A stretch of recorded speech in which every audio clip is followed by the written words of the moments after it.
Le chiffre du jour consacré ce matin à la Foire de Paris, elle ouvre ses portes demain, porte de Versailles, jusqu'au 11 mai, avec cette année une augmentation de 12% du nombre d'exposants par rapport à l'an dernier. Bonjour Steven Abajoli. Bonjour.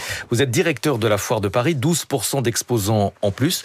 Vous expliquez que c'est une confirmation de la bonne résistance du commerce physique face notamment à la concurrence des plateformes de vente en ligne. En effet, c'est une démonstration de l'importance d'une plateforme comme Foire de Paris qui est au service de la valorisation de l'innovation, des marques, des distributeurs, des startups.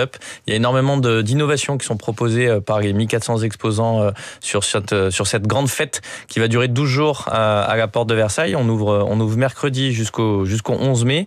Et cette augmentation d'exposants, elle est multisectorielle et elle montre aujourd'hui la nécessité des marques d'avoir des contacts directs avec les consommateurs dans des plateformes comme Foire de Paris. Pour les consommateurs, est-ce que c'est vraiment l'occasion de faire de bonnes affaires? Est-ce que les tarifs spécial foire proposés par les commerçants sont vraiment plus intéressants que ce qu'on peut trouver sur Internet? Alors avant tout, sur une Foire de Paris, c'est la profondeur et la largeur d'offres qui est très intéressante, puisque 1400 exposants sur 15 secteurs d'activité, ça donne beaucoup de choix. Donc il y en a pour tous les budgets, il y en a pour tous les goûts. C'est un événement qui est révélateur de tendance. Les exposants attendent des manifestations comme Foire de Paris pour mettre en avant leurs nouveautés. Cette année, on a décidé de mettre en avant justement ceux qui jouent le jeu des tarifs Foire de Paris. Vous avez le catalogue des bonnes affaires qui sera imprimé à 200 000 exemplaires et distribué sur Foire de Paris et disponible sur notre site internet, qui résume 40 entreprises qui proposent des prix exclusifs Foire de Paris aux côtés des autres marques qui attendent la Foire de Paris pour sortir leurs innovations et leurs nouveautés. Il y en a beaucoup cette année. Donc vous souhaitez inciter les commerçants à faire de bonnes affaires, à proposer de bonnes affaires pour les visiteurs. Une réglementation particulière, il faut le préciser, mais les ventes qui sont effectuées sur une foire sont définitives. Il n'y a pas de rétractation possible pour le consommateur. Tout à fait, c'est la loi. Donc la loi est appliquée sur les foires. Il n'y a pas de droit de rétractation pour tous les achats qui sont faits sur une foire, mais c'est important de préciser les achats qui ne sont pas financés par une banque ou un étagement du financement. C'est-à-dire si on achète une piscine à crédit. Voilà, du moment qu'il y a un crédit, la loi bien sûr s'applique et donc il y a un droit de rétractation. Mais ce qui est important de préciser, c'est que sur la Foire de Paris, on génère 277 millions d'euros de chiffre d'affaires. C'est le chiffre d'affaires généré entre les exposants et les visiteurs. Vous avez les médiateurs de la médiation française qui sont présents pendant les 12 jours. L'année dernière, ils ont été saisis pour 15 dossiers qui nécessitaient leur action pour apporter des solutions sur une relation entre des visiteurs et des exposants. 100% des dossiers ont été résolus et donc c'est preuve de la sérénité qu'il y a sur un événement comme Foire de Paris pour venir concrétiser tous ces projets d'aménagement, de rénovation ou d'équipement de son habitat. Les conseillers MaPrimeRénov' seront aussi présents pour accompagner justement dans la rénovation énergétique. C'est un sujet très important qui a une place importante pour les Français et qui occupe une place importante sur Foire de Paris. Les accompagner avec des conseils des avis d'experts neutres à chaque étape de leur projet. Le commerce traditionnel a été bouleversé par le commerce en ligne. Comment est-ce que la Foire de Paris s'est adaptée? Comment est-ce qu'elle s'est transformée? Est-ce que par exemple il y a moins de commerce d'exposants de textiles? On sait que l'industrie textile a été sinistrée par la concurrence.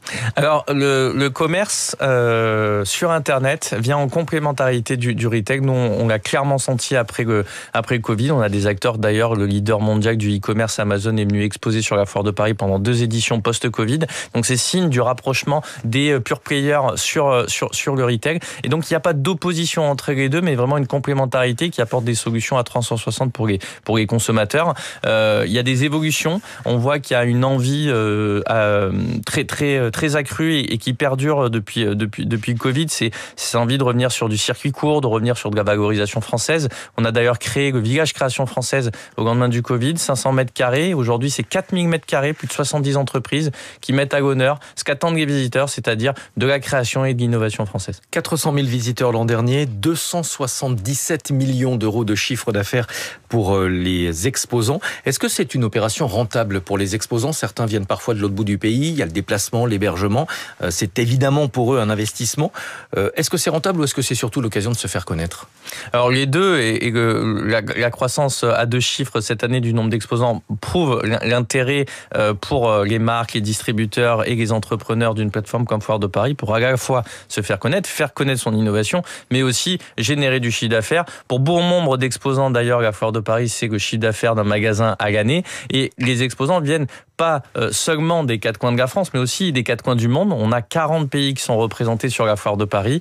Les 5 continents sont présents. C'est une croissance à 2 chiffres sur l'international et c'est la possibilité de vraiment faire le tour du monde aux portes de Paris. En quelques secondes, la majorité des visiteurs viennent de la région parisienne, 80%, mais il y en a aussi qui viennent des pays limitrophes, notamment de Belgique.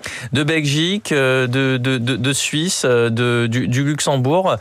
C'est une journée qu'on vient passer en famille ou entre amis à la porte de Versailles. On a beaucoup de chance cette année puisqu'il va faire très beau la semaine prochaine. Et donc, c'est vraiment une occasion de venir passer un bon moment dans cet événement populaire préféré des Français au printemps en France. Merci beaucoup. Steven Abajoli, directeur de la Foire de Paris, qui se déroulera du 30 avril au 11 mai. À 7h15, on le rappelle, l'invité des Voix de l'économie, Patrice Geoffron, professeur à Paris-Dauphine. Il reviendra sur la gigantesque panne d'électricité qui a paralysé hier l'Espagne et le Portugal.